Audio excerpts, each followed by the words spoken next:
तेषां मुग्धान् कथम तनुवशत्वान् बुद्धके शान्यजेयम् सुगतमगधरं वागदीशं शिवं वा जितभवमभिवन्दे भासुरं श्रीजिनं वा। देवादिदेव 1008 श्री आदिनाथ भगवान की जय बोलो। 24 शंकर भगवान की।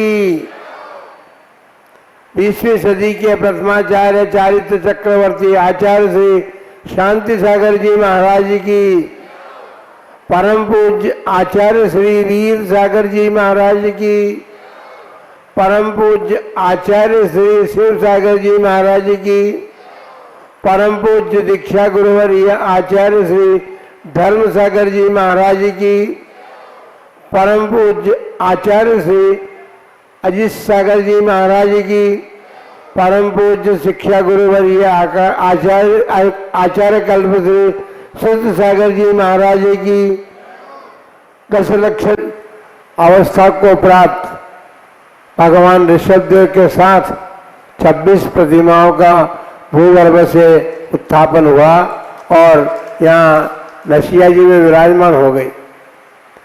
नसिया जी में विराजमान प्रतिमा जो है वो आदिनाथ भगवान की तो है ही, लेकिन उसके साथ साथ जितने भगवान प्रकट हुए वे सब हमें प्राप्त हुए हैं। ये टोंकवासियों का सौभाग्य है और हमारा भी सौभाग्य है कि हम तीसरी बार दर्शन कर रहे हैं। और हमारा संघ जो है पहली बार दर्शन कर रहा है। बहुत से लोग ऐसे हैं जो पहली बार दर्शन कर रहे हैं, टोक आए नहीं ये लोग। तो बंधुओं, ये अतिशय है और इस अतिशय का प्रतिफल आप हमेशा प्राप्त करते रहे हैं, करते रहेंगे। बंधुओं, भगवान का निकलना, प्रकट होना इस बात का द्योतक है कि जब कभी जैन धर्म पर और जैन मंदिर प्रतिमाओं पर आपत्ति आई थी, आपदा आई थी, उस समय जो लोग थे उन्होंने बड़ी बुद्धिमत्ता के साथ अपनी जिनालयों की रक्षा तो कर पाया नहीं कह सकते, लेकिन प्रतिमाओं की रक्षा करने के लिए उन्होंने भूमि में उनको सुरक्षित कर दिया, जो आज उनकी नई पीढ़ियों ने उन प्रतिमाओं को प्राप्त करके आनंद मनाने का एक अवसर प्राप्त किया है। बंधुओं, ये बड़ी अच्छी बात है और आप सब भाग्यशाली हैं कि आपके पूर्वजों के द्वारा सुरक्षित की गई प्रतिमाएं आप लोगों को प्राप्त हुई, आप लोगों ने उसको निकाला। हमको बड़ा आश्चर्य होता है। आज पहली बार हम चरण छतरी पर गए थे, क्योंकि हम आए जब से चरण छतरी पर नहीं गए थे। आज हम चरण छतरी पर गए थे तो हमको आश्चर्य हुआ कि हम जब 1970 में आए थे तो यहाँ पर भयंकर जंगल था पीछे की तरफ के, जहाँ चौके रख रहे हैं इन्हीं कमरों में हम ठहरे हुए थे, इसके पीछे जंगल ही जंगल था। तो प्रतिमाएं तो जंगल में निकली थी ना, लेकिन अब आप कह सकते हैं नई पीढ़ी तो आपकी बता ही सकती कि जंगल था, यहाँ पर जंगल में प्रतिमाएं निकली थी। बंधुओं, ये आप लोगों ने जमीन प्राप्त आपको हुई थी और जमीन प्राप्त करने के बाद आपने निर्माण करने का कार्य जो किया है वो सारी जमीन को खा गया आपका निर्माण कार्य, क्योंकि जंगल था वो। जंगल में भगवान निकले थे। आज कोई नहीं कह सकता, आप चरण छतरी बताओगे तो कहेंगे ये तो नसिया के जो पक्की बनी है वो उसी पर भगवान निकले होंगे, ऐसा हो नहीं सकता। नसिया जो है वो नगर के बाहर बनती है।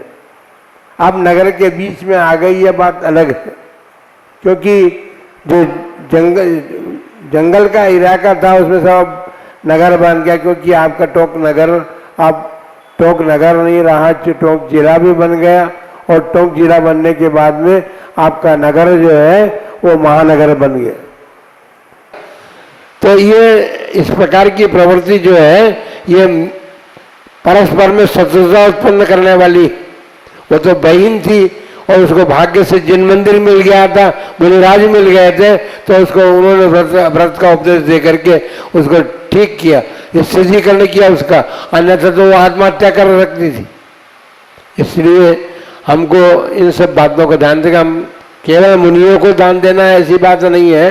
कोई भूखा है पर ऐसा भूखा भी नहीं जो कि रोटियां उसको दान दो और रोटियां बेच करके पैसा ले आए और फिर व्यसन करे, ऐसा भी दान नहीं देना।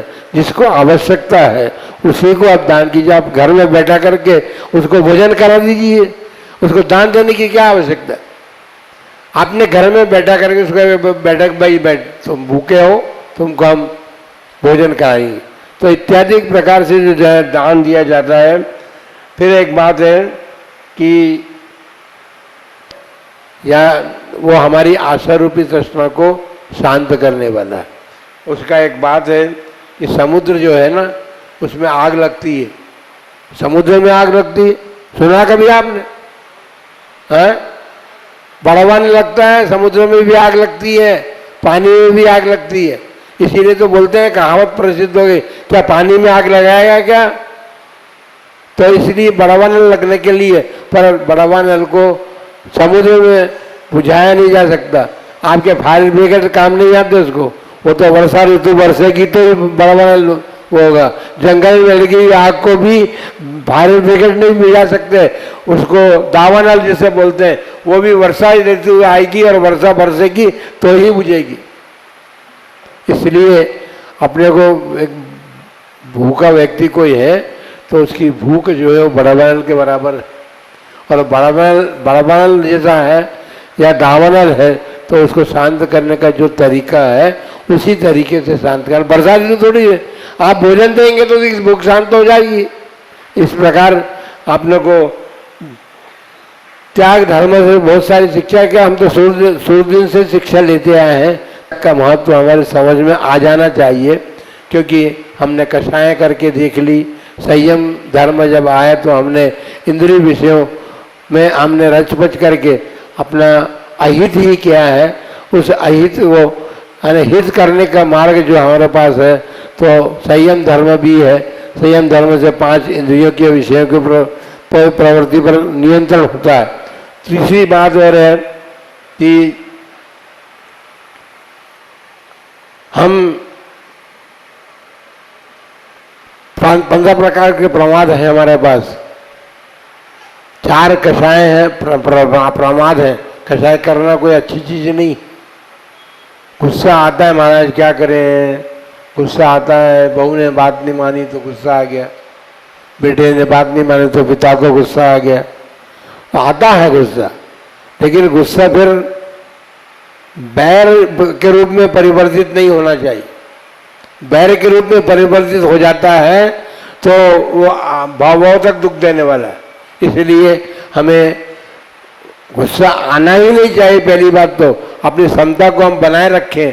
यदि हमारे मन के विपरीत भी कोई कार्य हो रहा है तो धीरे से समझा करके काम लिया जा सकता है, और उससे ये प्रयत्न किया जाए कि ये बात समझ भी जाए।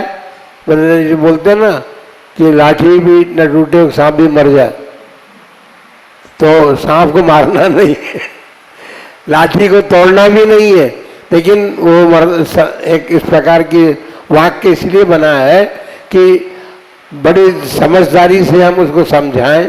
और फिर नहीं माने तो फिर एक बात और है कि सारा संसार है, सारा संसार है, कोई नहीं मानता तो नहीं मानता, अपन क्या करेंगे। जैसा उसका होगा, वो कर्म जैसे होंगे उसके कर्म का फल भोगेगा। ठीक है, समझाने का प्रयत्न हमारा है। धर्म के मार्ग में किसी को लगाना चाहिए, यह बात तो सुनिश्चित बात है, पर वो तभी तक कि अपना नुकसान करके हम वो कार्य नहीं करें। हमारी आत्मा में कषाय उत्पन्न हो रही हो या हमारी बात नहीं मानता है, मान उत्पन्न हो रहा है, तो ये बात ठीक नहीं होती। वो नहीं मानता तो भाई तू जाने जरा काम दे। इस प्रकार त्याग धर्म जो है चिर भजे विषय कषाय, छेड़ाना में पढ़ते ना, चिर भजे विषय कषाय, अब तो त्याग निज पद देई, अपना पद प्राप्त करना है, अर्थात अपने आत्म स्वभाव को प्राप्त करना है। तो चिरकाल से अनादि काल से जो हमने विषय और कषायों का सेवन किया है उसका त्याग करके ही हम आत्म स्वरूप को प्राप्त कर सकते हैं। इसलिए हमारे आत्म स्वरूप के अतिरिक्त जो भी पदार्थ हैं उनके प्रति जो ममता है, हमारे भीतर ममत्व भाव है, उसको शनै शनै त्याग करने का प्रयत्न और पुरुषार्थ करना चाहिए। हमारे 10 धर्म जो हैं वो संपूर्ण विश्व को एक प्रकार से शांति स्थापित करने में कारण है। यदि सारा विश्व जो है इन धर्मों को अपना ले तो सबके जीवन में सुख शांति उत्पन्न हो सकती है। इसलिए अपन सारे संसार के का ठेकेदार थोड़ी हैं, अपन तो अपने ठेकेदार हैं। अपन 10 धर्मों को अपना ले तो हमारे जीवन में सुख शांति प्राप्त हो सकती है। इसलिए अपने जीवन से सुख शांति प्राप्त हम करना शुरू करें, फिर विश्व की बात देखेंगे। इसलिए 10 लक्षण महापर्व में आपने ये विधान संपन्न किया। ये विधान संपन्न कैसे हो गया?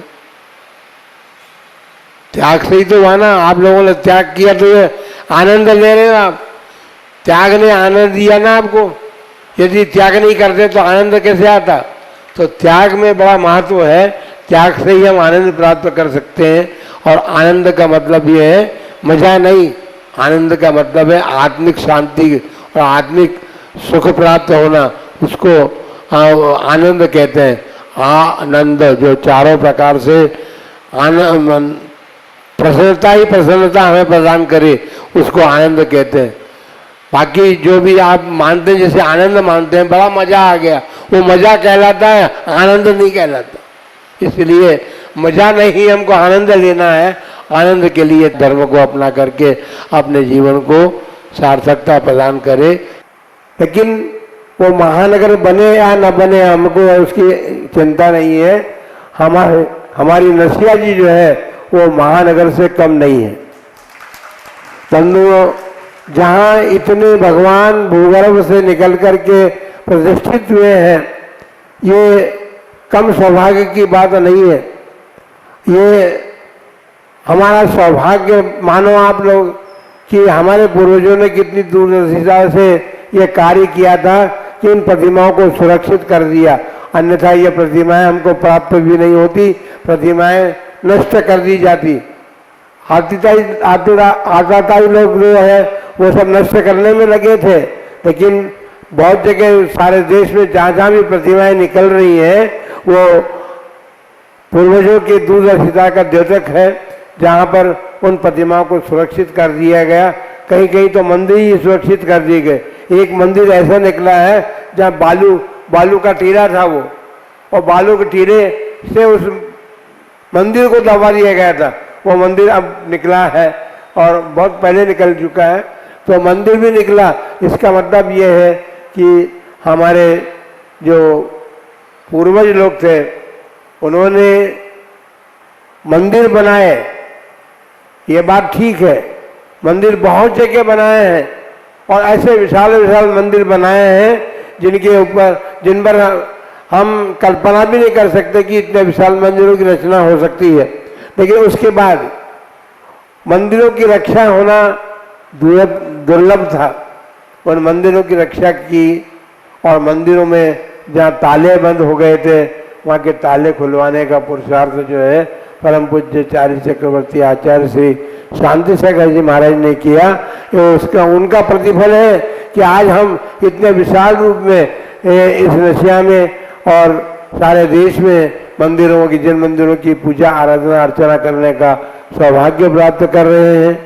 तो बंधुओं, आज का दिन वैसे देखो ज्योतिष शास्त्र का एक नियम बताया हुआ है, पूनम की पड़वा भली, मावस की दूज, अन देखा मुहूर्त बना, कह तेरस कह तीज।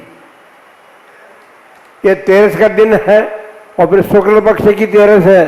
शुक्ल पक्ष की त्रयोदशी के दिन हमने भगवान को भूगर्भ से प्राप्त किया, ये हमारे सबके लिए सौभाग्य की बात है। इसलिए आप लोगों के लिए ये तीर्थ सा बन गया है। एक बात आप ये समझे कि केवल नसिया नहीं है, ये तीर्थ सा बन गया है और तीर्थ पर इतने सारे भगवान विराजमान हैं। आप लोगों का कर्तव्य बनता है कि आप, बहुत दूर तो नहीं है हम नसिया, ये आसपास भी बहुत से लोग रहने लग गए, जो पुराने तख्ता वगैरह में रहते थे वो लोग सब बाहर आ गए।